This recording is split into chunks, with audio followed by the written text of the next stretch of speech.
నమస్తే. Welcome to our channel. నేను మీ శాలిని. ఈరోజు గవర్నమెంట్ మెడికల్ కాలేజీలు ప్రైవేటీకరణ చేస్తున్నారు కూటమి ప్రభుత్వం అని చెప్పి వైసీపీ నేతలు ప్రతి ఒక్కరు వాళ్ళ నియోజకవర్గాల్లో మేము నిరసన కార్యక్రమం చేస్తాం. మా యొక్క ఈ పోరాటం ఆగదని చెప్పి అంబటి రాంబాబు వ్యాఖ్యలు చేస్తున్నారు. ఈ వ్యాఖ్యలను అసలు ఏ విధంగా చూడాలి? ఇలాంటి అంశాలన్నీ చర్చించే ముందు స్టూడియోలో ఉన్నారు పొలిటికల్ అనలిస్ట్ శ్రీలీల గారు ఉన్నారు. వారిని అడిగే విషయాలను తెలుసుకునే ప్రయత్నం చేద్దాం. నమస్కారం మేడం. నమస్తే అమ్మా. ఈ రోజున గవర్నమెంట్ మెడికల్ కాలేజీలు కూటమి ప్రభుత్వం ప్రైవేటీకరణ చేస్తుందని వాళ్ళు నిరసన కార్యక్రమాలు చేస్తాము 11వ తేదీన స్టార్ట్ చేస్తామన్నట్టు వాళ్ళు అంబటి రాంబాబు వ్యాఖ్యలు చేస్తున్నారు. నిజంగా ప్రైవేటీకరణ చేస్తున్నారు కూటమి ప్రభుత్వం అంటే ఏం చెప్తారు మేడం? ప్రైవేటీకరణ అంటే అసలు పీపీపీ మోడల్ అంటే ప్రైవేటీకరణకి అర్థం తెలియని వ్యక్తులు ఈ మాట్లాడే వాళ్ళందరూ ఫస్ట్. అసలు అంబటి రాంబాబు అమెరికా వెళ్ళి వచ్చిన తర్వాత ఏం మాట్లాడుతున్నాడో ఆయనకి అర్థం కాని పరిస్థితి చూస్తున్నాం. మరి ఈ రోజున చూస్తే వీళ్ళు 11 మంది ఎమ్మెల్యేలు 11వ నెల 11వ తారీఖున 11వ ఎమ్మెల్యే పులివెందుల ఎమ్మెల్యే జగన్మోహన్ రెడ్డి గారితో కలిసి ఏం చేయబోతున్నారు అంటే ఏం చేస్తారు వీళ్ళు? చేయటానికి ఏముంది? జగన్మోహన్ రెడ్డి గారు చెప్పారు. ఆ మధ్య ఏమన్నాడంటే 3 సార్లు కళ్ళు మూసుకుంటే 3 ఏళ్ళు ఇట్లా అయిపోయింది అన్నాడు. మొన్న రైతుల పరామర్శన పేరుతో వచ్చి ఏం చెప్పాడు? ఇంకో వారం 10 రోజుల్లో నేనే సీఎంగా వస్తాను, ఒక్కొక్కరిని కలెక్టర్లో తాడదీస్తానన్నాడు. మరి ఇంకా ఆయనకు అయిపోతున్నాడు కదా సీఎం, ఇంకెందుకు? ఇంకా వీళ్ళ పోరాటాలు ఎందుకు, వీళ్ళ ఆరాటాలు ఎందుకు? చక్కగా ఆయనే సీఎం అయిపోతున్నాడు. బైకులకి 2 వీలర్లకి టోల్ గేట్లు కట్టిస్తాడు, గాడిదకి పళ్ళు తోవిస్తాడు. ఇంకా ఈయన పనులు చాలా ఉన్నాయి ఆయన చేయాల్సినవి. ఈ ప్రైవేటీకరణ ఇవన్నీ జగన్మోహన్ రెడ్డి గారికి ఆఫ్టర్ ఆల్. కానీ ఈ రోజున అంబటి రాంబాబు మాట్లాడే మాటలు వింటంటే అసలు నవ్వు ఆగట్లా. ఫస్ట్ వీళ్ళ 11 కాలేంటి ఫస్ట్? అవును 11 అయితే ఏంటి అని చెప్పి పాప మా మధ్య చెప్పాడు.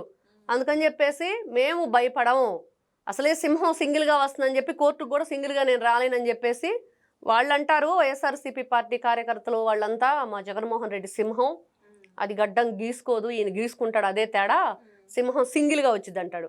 ఇవాళ జగన్మోహన్ రెడ్డి కోర్టులో మెమో ఏం దాఖలు చేశాడు? అమ్మో నాకు చాలా భయం, నేను సింహాన్నే కానీ సింగిల్గా రాలేను అని చెప్పి. మరి ఇది వీళ్ళ భాగోతం. ఏం చెప్పుకోవాలి? వీళ్ళేమో 4 గోళ్ల మధ్య కూర్చొని ఏడ్చే పరిస్థితి. మేమేంట్రా బాబు ఈయన గురించి సింహం పులి అని చెప్పి ప్రగల్భాలు పలుకుతుంటే ఈయనేంటి ఈ విధంగా కోర్టులో కేసేశాడు, మరి మెమో దాఖలు చేశాడు, మేము చెప్పిన మాటలన్నీ కూడా వృధా ప్రయాసేనమాట అని. నిన్న తాడేపల్లిలో కూడా ఇప్పుడు బైరెడ్డి సిద్ధార్థ రెడ్డి మాట్లాడటం, నిరసన కార్యక్రమం చేస్తూ ఇప్పటి ఈ మెడికల్ కాలేజీల గురించి. ఇటు చూసుకుంటే పులివెందులమ్మ అవినాష్ రెడ్డి కూడా సేమ్ ఇదే మెడికల్ కాలేజ్ గురించి మాట్లాడటం. జగన్మోహన్ రెడ్డి గారేమో నేను మెడికల్ కాలేజీలు కట్టాను, దారిన వెళ్ళేవాళ్ళు ఆగిపోయి చూసి ఆహా అనాలి అని అన్నాడు. ఇప్పుడు వీళ్ళ నిరసనలు చూసి జనాలు రోడ్డున వెళ్ళేవాళ్ళు ఆగి ఓహో ఓకే ఆయన కట్టన మెడికల్ కాలేజీలకి వీళ్ళు ఈ రోజున ఇట్లాంటివన్నీ కూడా కార్యక్రమాలు చేపడుతున్నారా అనేది ఇంకో కొత్త విషయం బయటకు వస్తుంది.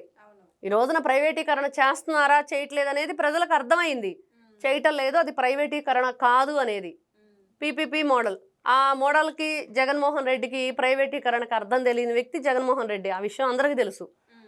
ఎందుకంటే ఆయన మాట్లాడే మాటలు విన్నా, గతంలో ఆయన చేసిన పనులు, ఖాళీ కుర్చీలతో మాట్లాడుకోవటం, ఖాళీ ప్లేస్లో చేతులు ఊపటం మనం ఎన్నో సందర్భాల్లో చూసాం.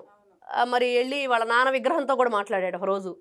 మరి ఇలాంటి వ్యక్తి మరి 11వ నెల 11వ తారీఖున 11వ ఎమ్మెల్యే జగన్మోహన్ రెడ్డి గారు మరి ఎట్లాంటి కార్యక్రమం చేపట్టబోతున్నారు అని అంటే మెడికల్ కాలేజీలు ఆహా ఓహో అనాలి కదా.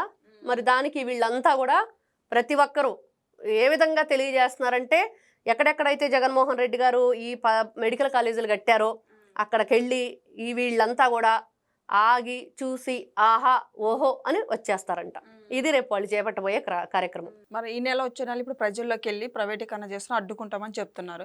మరి జగన్మోహన్ రెడ్డి ఈ రోజున రేపు కోర్టుకి హాజరు కావాలంటే నేను కాలేను అంటున్నారు. మరి ప్రజల్లోకి వెళ్ళే జగన్మోహన్ రెడ్డి మరి కోర్టుకి ఎందుకు హాజరు అవ్వట్లేదంటే ఏం చెప్తారు? అసెంబ్లీకి రాము, కోర్టుకు రాము, ప్రజల్లోకి మాత్రం వెళ్తాము. ఒకప్పుడేమో గతంలో ప్రజలు ఓట్లేసి గెలిపించాక అసలు ప్రజల మొహం చూడటానికి కూడా ఇష్టపడిన జగన్మోహన్ రెడ్డి ప్రజల్ని ఏ విధంగానైనా సరే తన దరికి కూడా చేరనివ్వని జగన్మోహన్ రెడ్డి ఈ రోజున మరి ప్రజల్లోకి వెళ్తాను, మరి ఏదైతే కోర్టుకు కానీ అసెంబ్లీకి కానీ నేను రాను అని అంటే వీళ్ళ వింత పోకడి, ఒంటెద్దు పోకడి.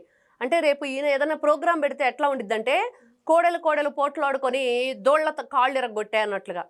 ఒక గొడ్ల సావిట్లో పెద్ద పెద్ద ఈ జంతువులు ఉంటాయి, ఈ చిన్న చిన్న దూడలు లాంటివి ఉంటాయి. అవి కొట్టుకునేటప్పుడు మధ్యలో వీటి కాళ్ళు ఇరిగిపోతాయి. అట్లా ఈ జగన్మోహన్ రెడ్డి ప్రోగ్రాం పెట్టాడంటే ఎవరొకరు శాలిటీ లేపేయాల్సిందే. అట్లాంటి వ్యక్తి ఈయన. కాబట్టి వీళ్ళు చేసే పనులు కానివ్వండి, మాట్లాడే మాటలు కానివ్వండి, దేనికి కూడా అర్థం లేకుండానే తప్పించి ఒక్క దానికి కూడా వాళ్ళకే అర్థం తెలియదు ఫస్ట్. మనం చూసాం రైతుల మధ్యకి వెళ్ళి జగన్మోహన్ రెడ్డి గారు మాట్లాడుతుంటే వాళ్ళ హావభావాలు, వాళ్ళ ఫేస్ ఫీలింగ్స్ అన్నీ చూస్తూ ఉంటే మనకి అసలు ఒక వింత ఆశ్చర్యం, ఒక వింత అసలు ఏం అయోమయం అన్నీ అక్కడ వాళ్ళల్లో వ్యక్తపరుస్తున్నారనమాట. ఏంటి ఈయన మాటలేంటి ఇంత వింతగా ఉన్నాయి, ఏదో ట్రోల్ చేస్తున్నారు అనుకున్నాం, కానీ నిజంగానే ఈయన మొత్తానికి పిచ్చోడు అన్నమాట అనేది వాళ్ళకి అర్థమైపోయింది. ప్రజలు అనుకుంటున్నారు ఈ రోజున నిజంగా పిచ్చోడు అని చెప్పి వింటమే కానీ చూడటం ఫస్ట్ టైం అన్నట్లుగా మన ప్రజల మధ్యకి వెళ్తే తెలిసింది. మళ్ళీ జగన్మోహన్ రెడ్డి గారు అనవసరంగా వాళ్ళ మధ్యకి వెళ్ళి బహుళవటం తప్పించి వేరేది లేదు అనేది ప్రజలు నిర్ధారణ చేశారు. ఆల్రెడీ వాళ్ళు 11కు పరిమితం చేసి నువ్వు నాకు వద్దు అనేసి చెప్పేశారు. మమ్మల్ని సర్వనాశనం చేసావు, మా జీవితాల్ని, మా రాష్ట్రాన్ని సర్వనాశనం చేసేసావు, మా పిల్లల జీవితాలని సర్వనాశనం చేసేసావు. పిల్లల్ని ముఖ్యంగా గంజాయితో ముంచి తేల్చాడు, వాళ్ళ జీవితాలని నిర్దాక్షిణంగా నట్టేట్లో ముంచేసిన వ్యక్తి జగన్మోహన్ రెడ్డి. ఎంత దారుణం అంటే ఈ రోజున ఆంధ్రప్రదేశ్లో ప్లీజ్ గంజాయి వద్దు బ్రో అంటే జగన్మోహన్ రెడ్డి మాత్రం గంజాయే ముద్దు బ్రో అంటున్నాడు. ఏం చేయాలి, ఏ విధంగా వీళ్ళకి చెప్పాలి?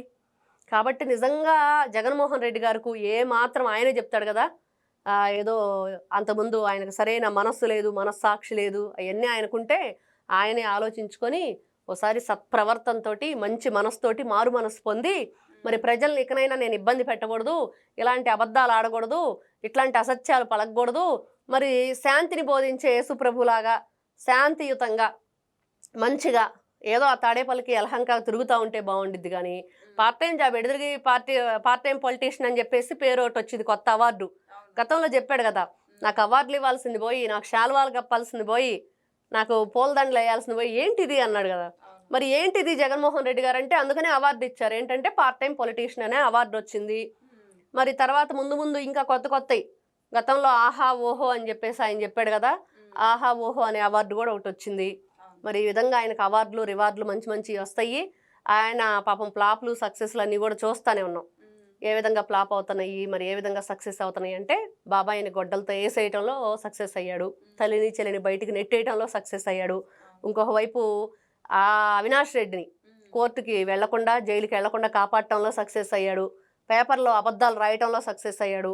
కూటమి ప్రభుత్వం మీద బురద జల్లటంలో సక్సెస్ అవుతాం అనుకుంటున్నాడు, కానీ అక్కడ మాత్రం ఫ్లాప్ అవుతున్నాడు. ఎందుకంటే ఈ రోజున ప్రతి ఒక్కటి కూడా విత్ ప్రూఫ్తో బయటికి లాగి అన్ని నిజాలు బట్టబయలు చేయటంలో కూటమి ప్రభుత్వం గతంలో చేసిన తప్పు మళ్ళీ చేయకూడదు. ఈ రోజున ప్రజల సహాయ సహకారాలతోటి ముఖ్యంగా గుర్తుపెట్టుకోవాలి. ఎందుకంటే ప్రజలు కూడా ఈ రోజున జగన్మోహన్ రెడ్డి తీర్పు ఇచ్చేశారు ఆల్రెడీ. బాబు నువ్వు మాకు పనికి రావని చెప్పి 11కు పరిమితం చేసి పక్కన పడేస్తారు. ఇంకా ఈయనకు తీర్పు రావాల్సింది అసలైన కోర్టులో. ఆ కోర్టు కూడా తీర్పు ఇచ్చేస్తే ప్రజలకు అనుకూలంగా ప్రతి ఒక్కరూ కూడా సంతోషంగా ఉంటారు. కాబట్టి జగన్మోహన్ రెడ్డి సక్సెస్లు ఏ విధంగా ఉన్నాయి, ఆయన ఫ్లాప్స్ ఏ విధంగా ఉన్నాయి అంటే ఇది ఇప్పుడు మనం చెప్పుకున్నట్లు. నేతలు రేపు ప్రజల్లోకి వెళ్ళి నిరసన కార్యక్రమం చేస్తున్నారు. మరి ప్రజలు ఎటువంటి స్పందన ఇస్తారంటే ఏం చెప్తారు? ఇంకా ప్రజల్లోకి ఎందుకు వెళ్తారు జగన్మోహన్ రెడ్డి? ప్రజల్లోకి వెళ్ళి ఎన్ని రోజులైంది? ఇంకొక వారం 10 రోజులు ముఖ్యమంత్రి అయి తిరిగి వస్తానంటున్నాడు కదా, వచ్చి కలెక్టర్లో పని పడతానంటున్నాడు కదా. మరి వీళ్ళు ప్రజల్లోకి వెళ్ళటం అనవసరం అనిపిస్తుంది నాకైతే. ఎందుకంటే ఆయనే చెప్పాడు, నేను ఒక వారం 10 రోజుల్లో ముఖ్యమంత్రిగా వస్తాను, మరి కలెక్టర్లని చూస్తాను, వాళ్ళంతని ఒక్కొక్కరిని ఉద్యోగాల్లోంచి పీకేస్తాను, ఊస్టింగ్ చేస్తాను అంటున్నాడు కదా. మరి వేచి చూడాలి. అంబటి రాంబాబుకి ఎందుకు అంత తొందర? వేచి చూసి నేను జగన్మోహన్ రెడ్డి గారు గతంలో మరి కళ్ళు మూసుకుంటే ఇట్లా అయిపోతాయి అన్న వ్యక్తి మరి ఈ రోజుని చెప్పాడు మళ్ళీ వస్తాము అన్నట్లుగా. ఆ మధ్య మళ్ళీ వస్తాం అన్నాడు. మొన్న ఏమన్నాడు, రైతుల దగ్గరకు వచ్చి వారం 10 రోజులు, ఈ వారం 10 రోజులు అంబటి రాంబాబు గారు ఓపిక పడితే జగన్మోహన్ రెడ్డి గారు ముఖ్యమంత్రిగా వచ్చి మరి వీళ్ళ కష్టాలు, వీళ్ళ కోరికలు, వీళ్ళ ఇష్టాలు అన్నీ కూడా ఆయనే చూసుకుంటాడు. Thank you. నమస్తే.